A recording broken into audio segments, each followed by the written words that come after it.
¿Cómo les va? Bienvenidos, soy Guillermo Arduino. Esta noche estoy por Fernando del Rincón, que tiene el día libre. Esto es Conclusiones y hoy vamos a presentarlo así. Un líder que masacró a sus ciudadanos y gaseó a niños no puede recuperar la legitimidad para dirigir un país gravemente fracturado. La idea de que Siria pueda volver al status quo de antes de la guerra es solo una fantasía. Siria, tapando el sol con un dedo. La comunidad internacional aboga por una solución diplomática.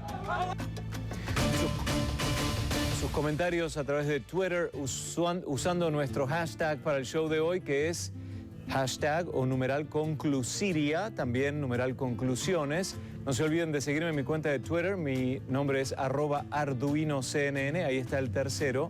Fernando tiene el día libre, pero también nos sigue vía redes sociales, @FDelRinconCNN. Y nuestro invitado de hoy, Susana Mangana, académica de la Universidad Católica de Uruguay, es @Susana Mangana, como manzana, pero con G de gato, Susana Mangana. Por supuesto, nuestra encuesta en facebook.com/conclusionesCNN. Bueno, en la Asamblea General de las Naciones Unidas, el presidente Barack Obama apostó por la vía diplomática para encontrar una solución al arsenal químico de Siria e insistió para que el Consejo de Seguridad asuma un papel más firme. Las preguntas son, ¿ustedes creen que, uno, Estados Unidos no tiene por qué presionar al Consejo de Seguridad? Número 2, ni Estados Unidos ni la ONU podrán ayudar a Siria. Número 3, el Consejo de Seguridad no puede hacer nada. Ahí están las opciones. Bueno, y en Naciones Unidas comenzó el desfile de 200 jefes de Estado y el uso de micrófonos. El tema de la guerra civil en Siria se impuso como punto común de los mensajes. Por un lado, Estados Unidos y su elegante salida ante una aparente intervención decidida hace semanas. Por el otro, Rusia y Siria, ¿no? En diálogo para lograr un compromiso que permitiera a la vía diplomática como medio para solucionar las diferencias. El presidente Obama, en su discurso ante la Asamblea General de la ONU, le urgió a la organización que apruebe una resolución firme contra el uso de las armas químicas en Siria, con consecuencias serias en caso de que no haya cumplimiento por parte del gobierno de Bashar al-Assad. Obama aseguró que en caso que la ONU no logre ese cometido, quedará en evidencia que el organismo perdió la autoridad y la capacidad para hacer cumplir las leyes internacionales. Hoy vamos a hablar el tema Siria, las ramificaciones con Irán, los programas de armas químicas y nucleares, la necesaria paz entre israelíes y palestinos. ¿Cómo se ve desde el interior de Medio Oriente? ¿Cómo comprender lo que sucede allí desde tan lejos? Y también, ¿cuál es el efecto más allá de esas fronteras, en su casa, en la mía, en la de todos? Se lo preguntamos a la profesora Susana Mangana, experta en temas de Medio Oriente y académica española de la Universidad Católica de Uruguay, que nos acompaña vía Skype desde Montevideo. Profesora, buenas noches. Hola, buenas noches, Guillermo. Un gusto reencontrarme contigo, como siempre, y con la audiencia de tu programa. Gracias. Estaba pensando que en las 2 o 3 oportunidades que hablamos anteriormente hicimos hincapié en los refugiados en algún momento, pero mucho ha cambiado desde ese momento. Parecía inminente el ataque de Estados Unidos. Ahora, con su reciente visita a Medio Oriente, dentro de las fronteras de este mundo, entre comillas, islámico o árabe, depende del lugar, ¿cómo se vive este último momento de impas? Bueno, como tú bien dices, acabo de regresar de Jerusalén, de Israel, de un país que comparte fronteras con Siria y, por tanto, el clima de tensión se podía cortar con un cuchillo, Guillermo. La gente estaba expectante, todos mirábamos cómo pasaba el calendario de hoja, veíamos cuándo llegaba esa hora cero para saber si iba a haber un ataque o no. Lo interesante aquí es recordar que en Oriente Medio, como tú decías, siempre pensamos que hablamos de una población musulmana y, sin embargo, yo tuve muchas horas de trabajo y de acompañar a personas que son árabes pero que son cristianas y que me dieron un mensaje para traer a América Latina, también a Uruguay, también a tu país de origen, a Argentina. Nos dijeron, por favor, no se olviden de nosotros los cristianos que vivimos aquí en la región de Oriente Medio, porque estamos atravesando horas muy aciagas. Fue muy emotivo para mí, Guillermo, poder ir a una misa al huerto de Getsemaní, a la mítica basílica de Getsemaní, donde Jesús pasó algunas de sus últimas horas allí, digamos, rezando de una manera introspectiva, si se quiere. Y fue muy emotivo poder acudir a una misa en respeto y una plegaria por los cristianos de Siria, junto a miles y miles de personas, no solo personas que vivían allí y que eran de diferentes etnias y religiones, sino también de turistas, entre ellos, como digo, muchos argentinos que estaban visitando, por ejemplo, Jerusalén. Con lo cual, las cosas se ven muy diferente del otro lado del Atlántico, diríamos, desde aquí, antaño decía del Mediterráneo, pero no importa en qué mar estemos, tenemos que recordar que, tal como se ha dicho hoy en esta Asamblea General de Naciones Unidas número 68, hay que parar esta masacre, este conflicto, hay que pensar en otorgar un voto a la vida, ¿verdad? El presidente de Uruguay, José Mujica, también un discurso bastante esperado por lo peculiar de su carácter, de su personalidad, sobre todo, él dijo hay que defender la vida.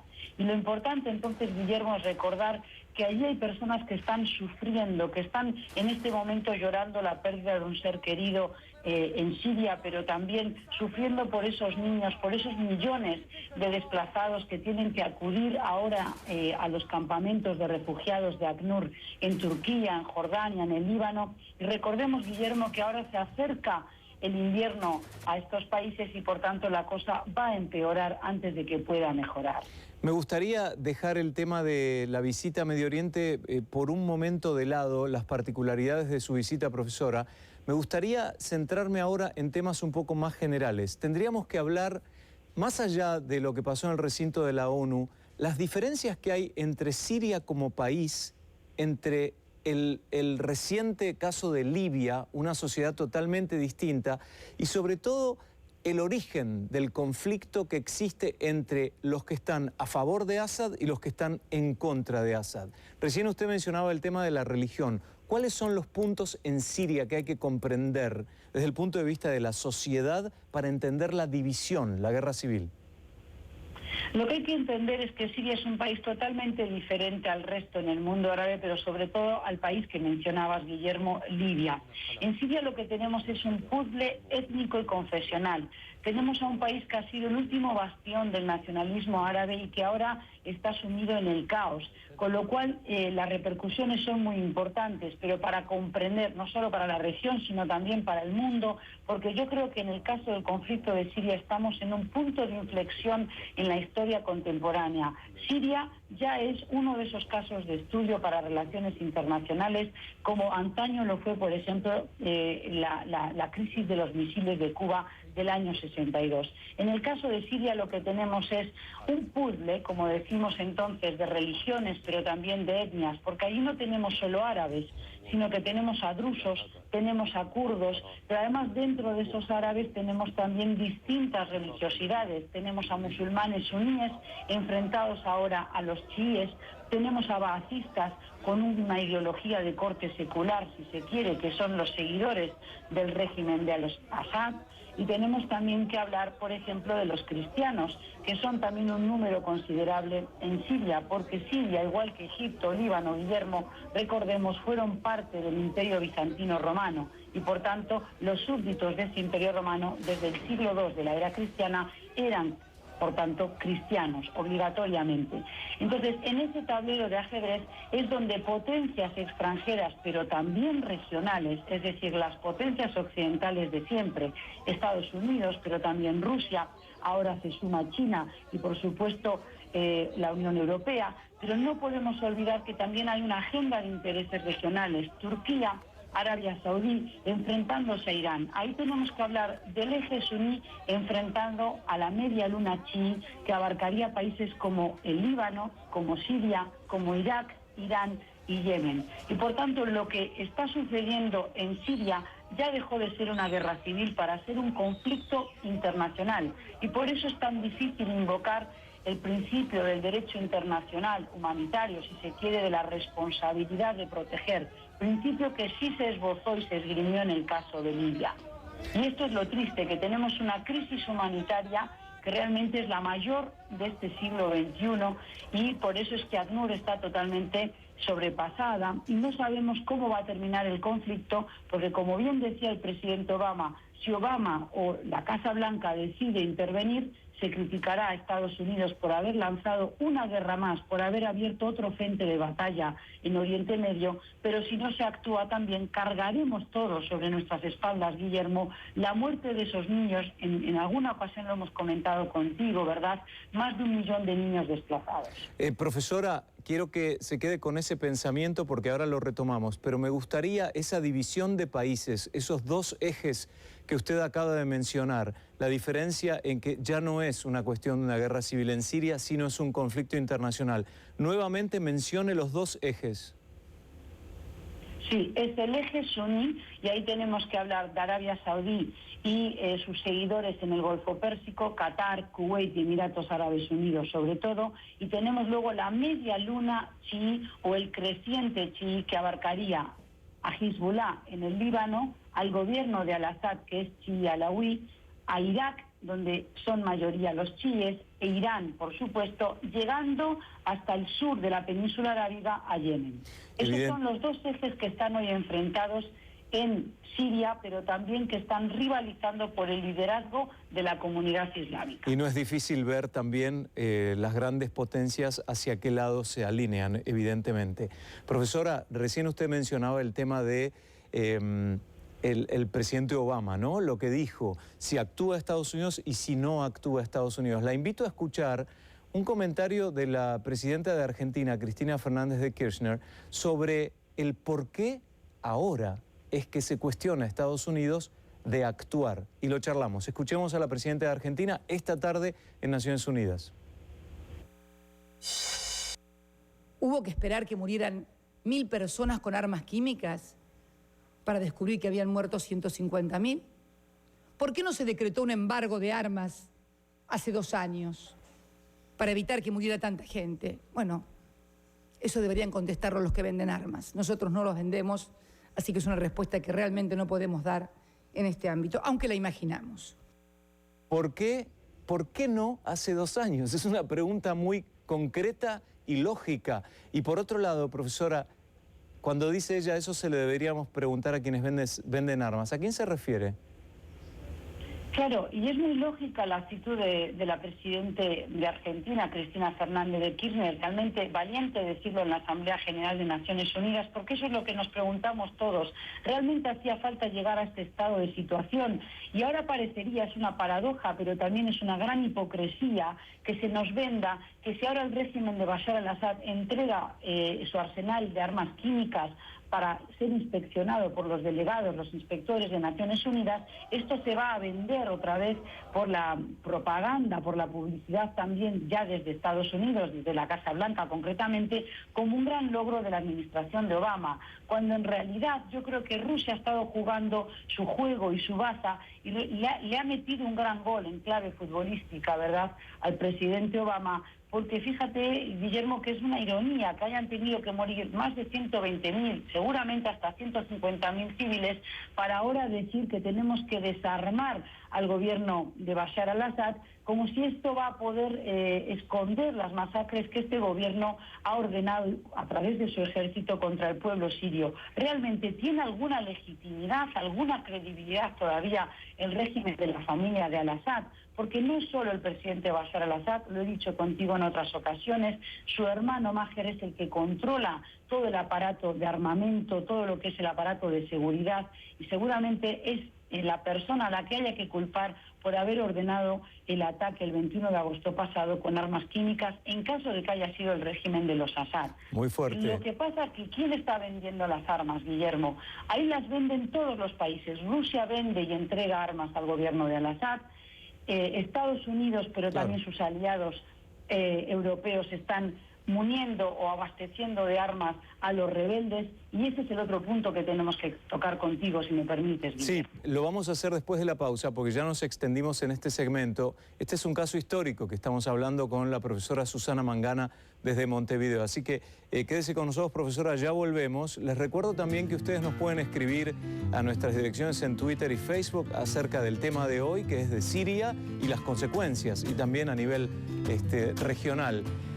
Enseguida le pregunto a la profesora Susana Mangana sobre la imperiosa paz en Oriente Medio entre israelíes y palestinos, porque ese es un tema que abarca la región también. La académica acaba de regresar de un viaje a los territorios palestinos e Israel. Ya volvemos.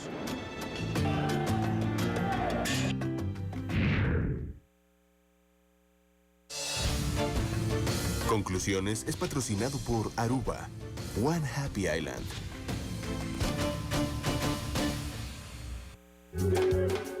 Aruba, Aruba, que es la asamblea llena de alegría y felicidad. Ven, ven, ven, comparte con ella tu sonrisa y tu amistad. Ven, ven, ven a esta isla exótica llena de emoción y de libertad. Vive la alegría de contagie. ¿Vos saliste ayer? Sí, fui a bailar, pero nada, la rubia se me tiró sola y solo hubo sexo.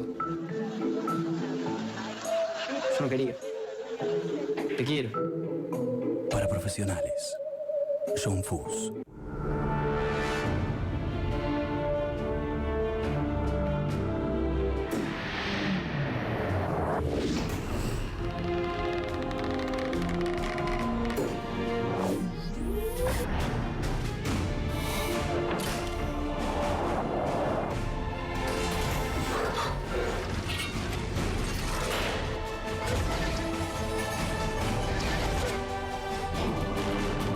Solo un Jeep Grand Cherokee es capaz de superar a otro Jeep Grand Cherokee.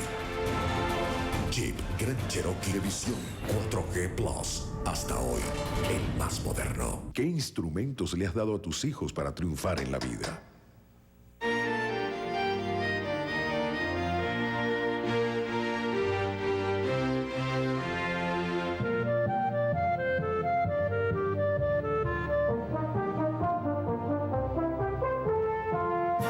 Kaplan, lo mejor. Orquestando los estudios de tus hijos en el exterior. Kaplan, la experiencia de toda una vida.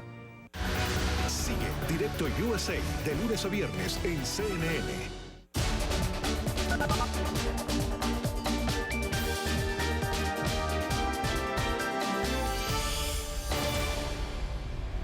La serie original de CNN, Anthony Bourdain, Partes Desconocidas, España. Descubre la pasión. La manera en la que se come en este país es increíble. Admira la cultura. Una siesta tan temprano, ¿te has vuelto loco? Y explora la belleza. Ni siquiera hemos comido, eso es bueno. Ganadora de 2 Emmy, Anthony Bourdain, Partes Desconocidas, España. El sábado, en CNN. Qué buen platillo.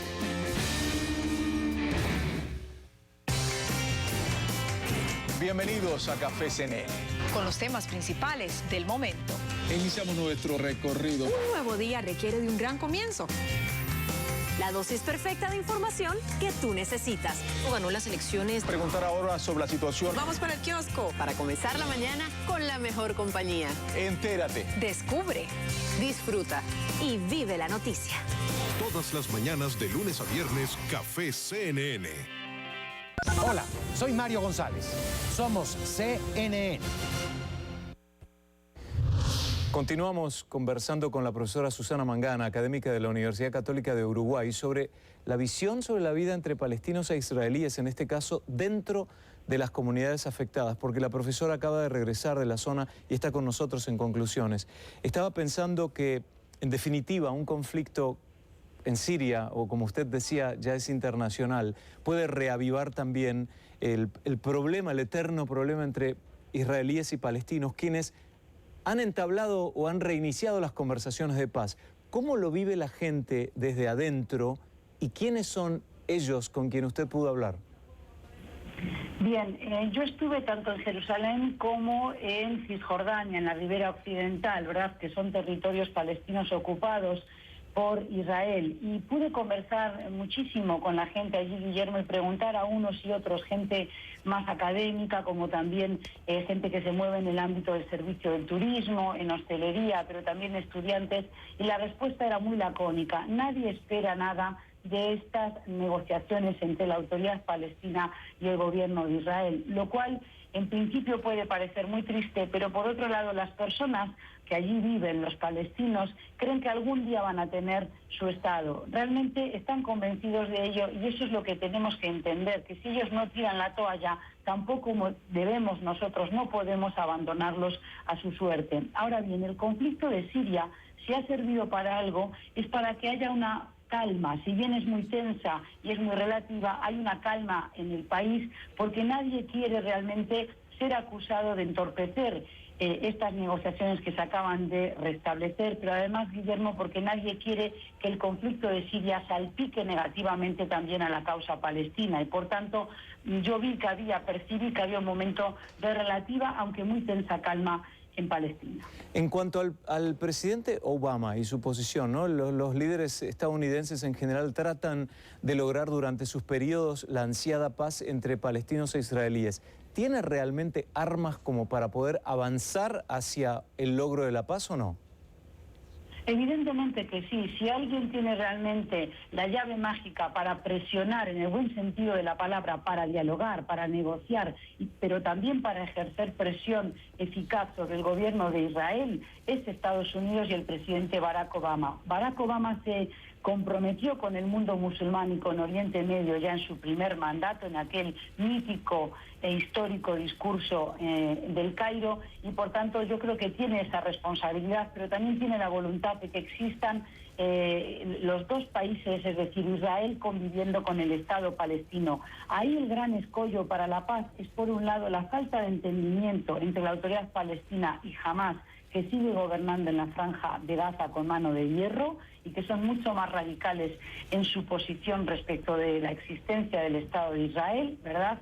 Pero también es sobre todo la política de construcción de asentamientos que tiene el gobierno de Israel. Mientras el gobierno de Israel siga o continúe con la expansión, ocupando territorios palestinos, pero también condenando a miles de personas, por no decir millones de palestinos que habitan en Cisjordania, a una condición muchas veces que raya en lo indigno, en su día a día, en lo cotidiano, con esa política de demoliciones, no van a poder llegar a una paz duradera y estable. Y ambos necesitan convivir porque están forzados por las circunstancias geográficas, pero también históricas y culturales. Me queda un minuto para cerrar la conversación con usted, profesora, pero me imagino que en el viaje hay anécdotas o tal vez situaciones, y me enfoco sobre todo en el ciudadano común o en el niño, el estudiante, que uno lleva y la recuerda constantemente en la mente. ¿Cuáles serían 3 o 4 circunstancias que usted recuerda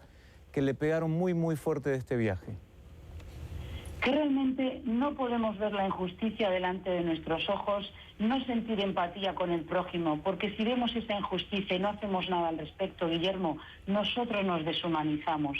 Y yo no quiero que una sociedad israelí viva en el paradigma y en la obsesión de la guerra, sino que pueda caminar junto con la sociedad palestina. Lo vi en los ojos de esos niños, tanto judíos que estudian con niños palestinos en Jerusalén, en una escuela mano sobre mano, como también en la mirada y en la chispa de vida de los niños y las niñas que vi en un colegio llamado Córdoba en Hebrón, en Cisjordania. Por tanto, por ellos, toda la comunidad internacional tenemos la obligación de decir paremos este conflicto y que realmente lo resuelvan de una manera política y diplomática, pero necesitan tener dos estados, el palestino y el israelí, por los niños y porque atrás de cada conflicto, Guillermo, atrás de cada obús, de cada bomba que cae, hay una familia que sufre, hay un ser humano. Y eso es lo que no podemos perder ni tolerar, la pérdida de la dignidad del ser humano. Bien, y así cerramos. Gracias, profesora Susana Mangana, por compartir este viaje tan nutritivo, sobre todo en un momento histórico muy, muy particular. Y la invitamos a que nos acompañe nuevamente en algún otro tramo del programa o en Mirador Mundial el fin de semana. Será un gusto tenerla nuevamente. Gracias, buenas noches. Guillermo, simplemente un apunte, porque hay mucha gente que nos mira desde América Latina. Sí. El programa en el que yo participo se llama EAPI. EAPP y latina. Pueden visitar la página web y estaremos encantados de ayudar a todos los amigos y hermanos latinoamericanos para que puedan ir como cooperantes 3 meses a Palestina e Israel y ver de cerca la realidad de los territorios ocupados y ser también un testigo del sufrimiento de esos niños, de esas familias y de alguna manera ellos aliviar su carga. La profesora Susana Mangana es experta en temas de Medio Oriente y académica española de la Universidad Católica de Uruguay, hablando con nosotros desde Montevideo. Gracias.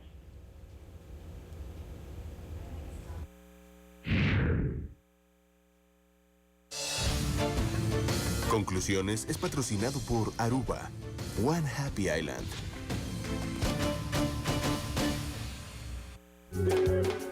Aruba, Aruba, que es la asamblea llena de alegría y felicidad. Ven, ven, ven, comparte con ella tu sonrisa y tu amistad. Ven, ven, ven a esta isla exótica llena de emoción y de libertad. Vive la alegría de contagie. Si hoy Latinoamérica avanza es gracias a ti. Nuestro continente despega con nuevas alas y el mundo mira con atención, porque lo que tú has logrado es el sueño que nos pertenece a todos, que nos llena de orgullo. Es por ti, Avianca. Naces y vives solo, naces y vives solo, naces y vives solo. Voy haciendo mis planes, voy sabiendo quién soy. Voy buscando mi parte, voy logrando el control. Naces y vives solo, naces y vives solo. La economía transforma tu vida constantemente. Nuestro trabajo es mostrarte qué hay más allá de las cifras. Analizar el impacto de los sucesos globales. Darte soluciones reales. Somos tu guía práctica. Para tomar decisiones inteligentes. De lunes a viernes, CNN Dinero. Reflejo dos pensamientos de nuestros televidentes. Tiri Tritraún dice, Obama es un mitómano internacional. Y Andy Isabela 1 dice, ¿no habrá paz en Palestina e Israel con grupos islámicos? Como jamás. Ya volvemos.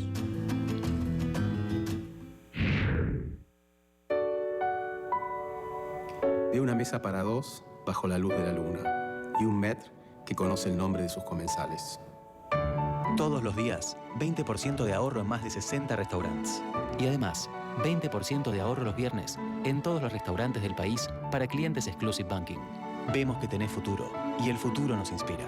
ICBC, Industrial and Commercial Bank of China.